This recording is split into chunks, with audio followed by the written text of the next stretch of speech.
What's up, guys? This is Adi from Gate 7 International, and I'm coming to you with a huge deep dive and transfer out of nowhere for the dual national Serbian New Zealand midfielder, Marko Stamenic. And we are really excited to talk about him today. But before we do, don't forget to like and subscribe if you are viewing this video on YouTube. Every engagement we get helps us continue to grow the red and white community. You can also get early access to these scouting reports if you join us on Patreon. Expanded content tier gets you early access to scouting reports, plus additional interviews. And not to mention, you can get access to the WhatsApp community, which has really taken on a life of its own. Now, without further ado, ladies and gentlemen, we are here to talk about Marko Stamenic, who is going to be the newest addition to our midfielder. Marko Stamenic is a 22-year-old right-footed center mid and defensive mid, of course, who has a pretty big physical stature. 6'2", 188 centimeters, 78 kilograms, which is about 171 pounds. So he's not as big as the outgoing defensive mid that's leaving Vicente Iborra, but he still is pretty big and very young at 22 years of age. And just like we talked about with the Danny Garcia rumors, the question at Olympiacos has been, how will we replace the outgoing Vicente Iborra and find the number 6 that we need to really bring stability to this midfield? When we brought in Santiago Heze, we had great qualities for a player that could read the defensive side of the game very well, and he was very competent in possession. The only problem was that he could not do this alone, and we saw that earlier in the season under Coach Diego Martinez, that while Santiago Heze is bionic and can run nonstop 90 minutes for the almost 4,500 minutes he played this season, he needs help. And the club solution is in the dual Serbian New Zealand national, Marko Stamenic, who will be coming on loan to us from Forest. Nottingham Forest has signed the player for 5.5 million euros, and he will be coming directly to us on loan, potentially for more than one season, but that is not what we're here to talk about today. Now, as I mentioned before, the player is quite tall. Not as tall as the giant that was Iborra, but at almost 190 centimeters, he's a pretty big boy. And as far as the profile goes, he is very aggressive. Very aggressive player, quite solid at reading the opponents in transition, has quality distribution skills, and as far as his ball carrying ability goes, he can get himself out of a pinch, slightly above average acceleration, and his change of pace is impressive for at least for a taller player who you expect to be sometimes a little bit more sluggish in when they change directions. Fun fact about Marko Stamenic is that he was the first New Zealand player to play in the Champions League. This was 2 years ago for Copenhagen when he made his debut in the Champions League. He was the first player from New Zealand to play in the Champions League since 2007. So very interesting and a nice little bit for New Zealanders there. Cool bit of history in terms of their representation in the Champions League. Now, as always, when we get to the analysis, we start off with goal creation. When it comes to deep lying midfielders, unless they're a bit taller in stature, we're not really expecting much of goal threat outside of maybe some set pieces or crosses into a penalty area. And Stamenic is no exception in terms of his goals scored. His goals were all scored off of some very similar context, whether it was set pieces or crosses into the penalty area. Um, and so we can also mention some scrappy rebounds, which were off of those aforementioned situations. But he did see a number of shot opportunities in various scenarios. Stamenic is most definitely not afraid to take a long shot. He also isn't afraid to take space and drive into an area to take a shot as well. To clarify, he doesn't dribble past players so to speak, on a lot of 1v1 opportunities. But if he has an opening, maybe like a couple meters of space, he will run into it, especially if it's going to get him a little bit closer to take a shot. So don't be surprised if you see some of that context when he has the ball. I saw plenty of rebounds, runs into the penalty area from him, regardless of whether or not he was playing in a deeper lying midfield position. Based on the number of scoring opportunities I saw, it's not a surprise that he underperformed relative to his XG. You see here on the chart, the goal creation stats are at the very bottom there. He had zero point 0.5 XG per 90 scored compared to his XG per 90, which was 0.15. So not a huge difference, but based on his number of touches in the penalty area, which if you look at the very top of that chart there, is very highly represented, and he's doing very well compared to other center mids there. So he gets a lot of touches in the penalty area and he sees a lot of opportunity. So maybe we can see some more contributions from him in terms of actual goals if he's able to connect more with the number of opportunities he gets in the penalty area. So look, on the whole, this is not an amazing level of goal threat, all things considered, but it's pretty good if we're just comparing him among deeper lying center mids and defensive mids. So that being considered, it's pretty impressive. And one other thing about his goal creation in the respect of his shots, almost all of these opportunities kind of had nothing to do with his height and everything to do with just his willingness and ability to just get in his body in the box, crash the net, and be super aggressive when he was collecting or pursuing rebounds. Assist creation only came off of quick passes to his teammates in the penalty area, off of rebounds usually, specifically off of set pieces and crosses and quick decision making to play the ball to an open teammate is when he actually had his assists. Broader shot assists, we'll say, followed pretty much the same context. This season, he had multiple shot assists, which resulted from his runs into or near the penalty area, and then also receiving the ball from none other than Inbom Huang at Red Star Belgrade, and then just a simple tap to his open teammate. So again, to be clear, this is not stuff that's happening multiple times a game or even in every game. In the context of what I saw, it generally happened in matches when he was able to get further forward or press further forward with some cover behind him. So in a European context, I did not see this in European matches. Maybe a handful when he was at Copenhagen, but I really didn't see this at all with Red Star. He generally would stay deeper, and then otherwise his volume was average or below, even compared to the other center mids or defensive mids in Serbia. Now, Stamenic's role, if we're looking at build-up or possession, was pretty straightforward, at the very least, if we're talking about open play. Marko's very calm and collected on the ball. Nice touch. I mean, very smooth touch.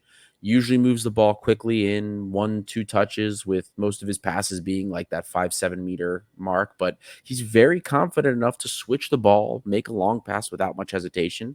Both feet, too. I mean, it's weird when we talk about a professional and I'm saying it's good with either foot, but the more I do this, the more I see that some players still, even at a professional level, are favoring just their strong foot. But this player is quick to move the ball with both feet, and he's confident in doing so.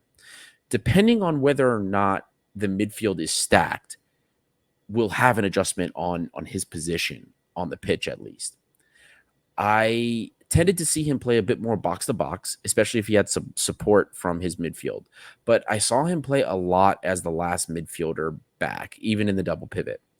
The further forward he was, the more disappointed I kind of became, at least as far as his creativity went.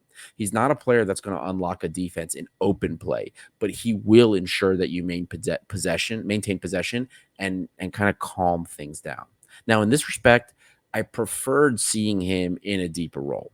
However, if he was able to dispossess the opponent from him pressing or winning a duel or an interception, he had remarkable vision and execution on some cutting through balls behind the defensive line, to find his teammates in stride.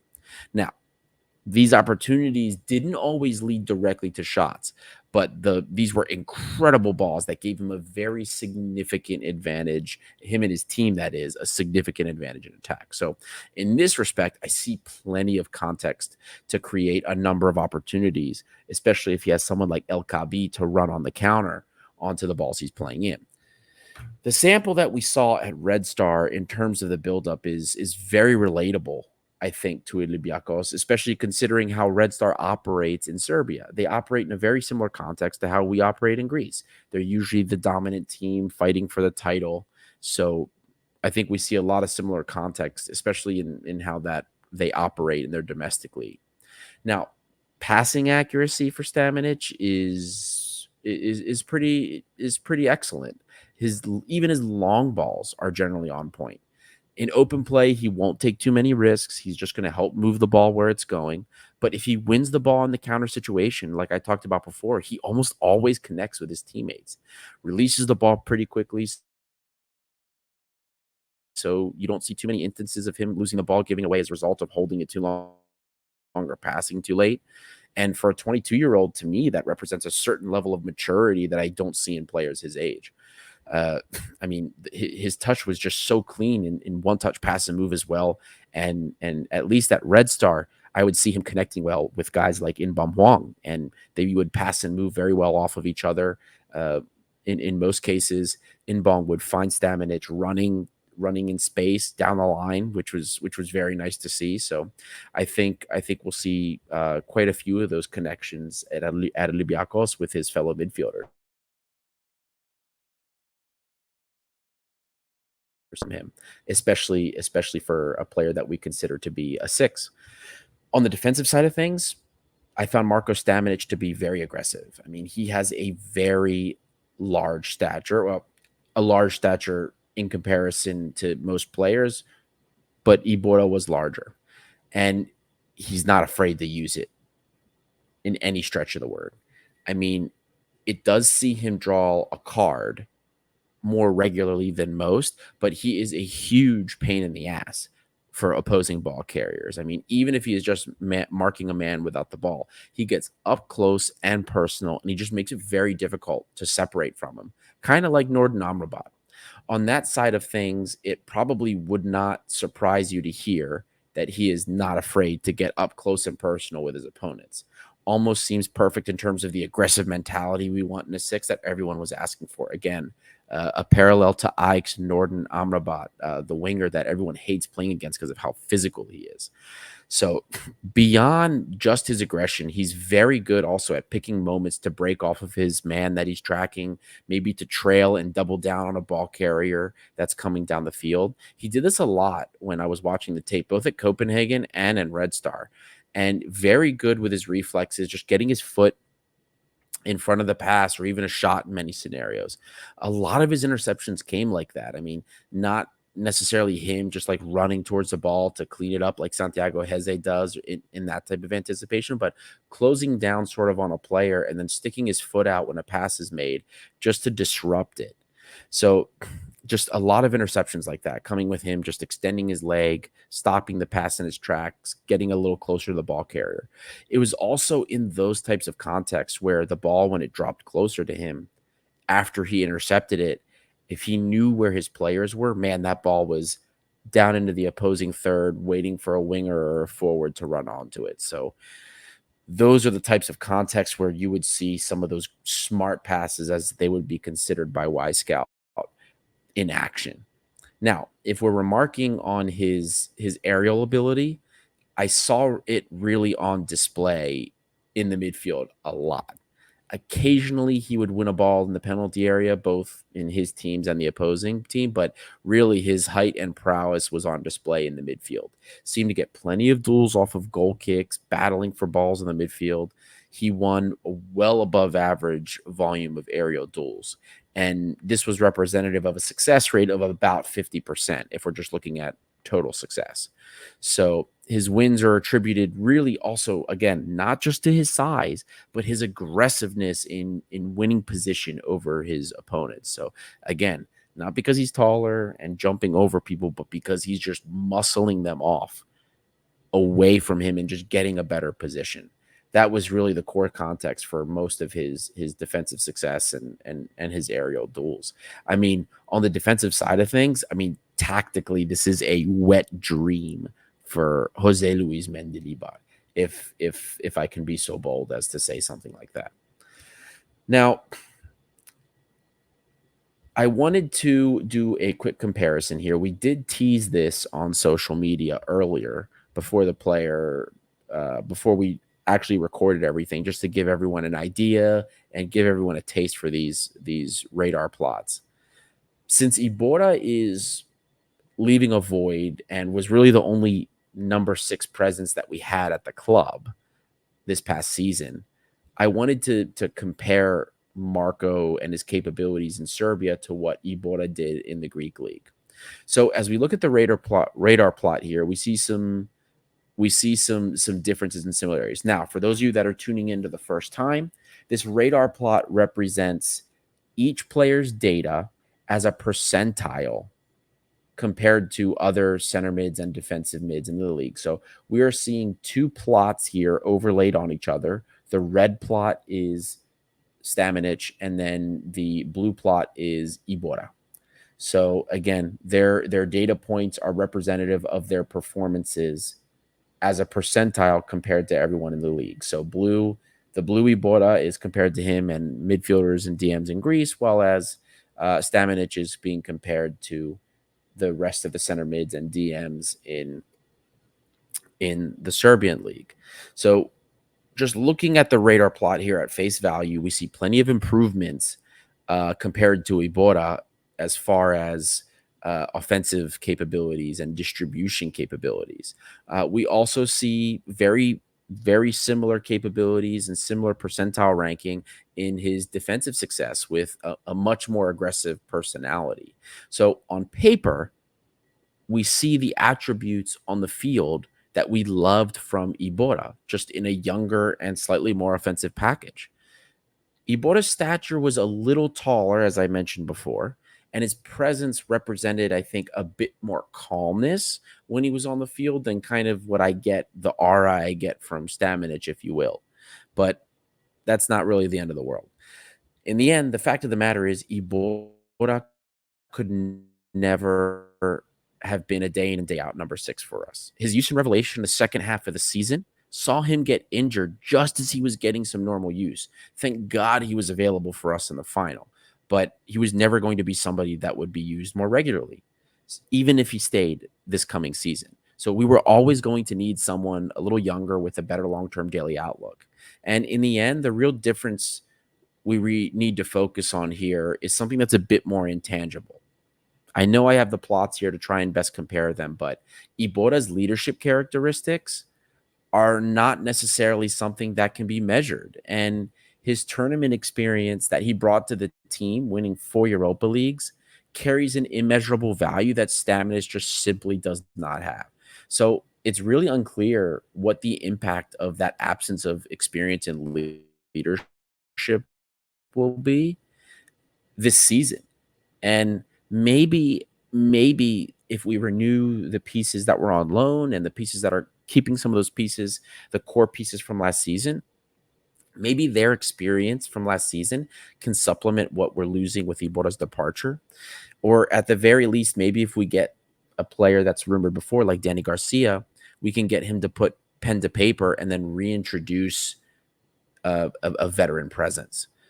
Maybe albeit one that hasn't won a European championship, but won nonetheless. So just a little bit of context for you there. Now, it's time for the moment that I will live and die by, regardless of what context occurs with the team.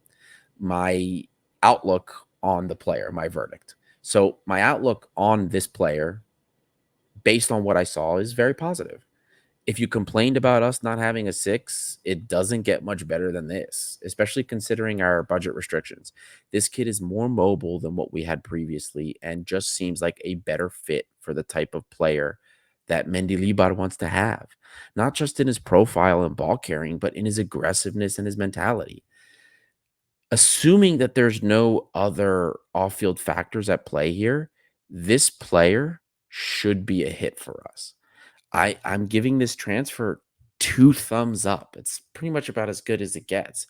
While I'm not necessarily as excited about Stamets as I was about a player like Santiago Eze or Andre Horta or Inbam Wong when he first came, I do really see a valuable asset here. I know there were concerns brought up regarding his capabilities in a three-man versus a two-man midfield, but I really don't feel too much concern here. The structure of Serbia's press and defensive formation is it's different than what Mendilibar's is. And if Stamenic plays further forward, his aggressiveness, just like Chiquinho's, will be invaluable to our press. And his cutting balls behind the lines will be incredibly useful in Europe. And I think it's more likely that we see Santiago Heze anchoring this midfield. But I'll be honest with you guys, I'd be comfortable either way, if it's Stamenic anchoring or if it's Heze. I believe that more often than not, we would see Santiago Heze anchoring the midfield if there's a choice. In the end, though, guys, I still think we need to have a veteran presence in the midfield, but I'm really high on this move. This is the type of move I want to see the club make more so than a Marcelo or a James Rodriguez. If we're able to lock down Andre Horta, Carmo, Pudence, and of course renew Fortunes, then this signing goes a really long way into balancing a piece that was missing from this team last season, and it gives us a really good foundation to just push into the Europa League. It gives us a little bit more depth that we were missing in that midfield. So, guys, I hope that you enjoyed this deep dive. Don't forget, you can get early access to the deep dives if you join our Patreon community and the expanded content tier. After all, it is deep dive season. So, I'll be here to give you guys the analysis on every player that comes in. And any context, happy to do it. I love doing these, and we'll see how many players and how many deep dives I have to do. Maybe I'll be busy, maybe I won't. But watch this space. There's a lot more stuff coming. And as always, guys, this is Adi from Gate 7 International by the fans for the fans. And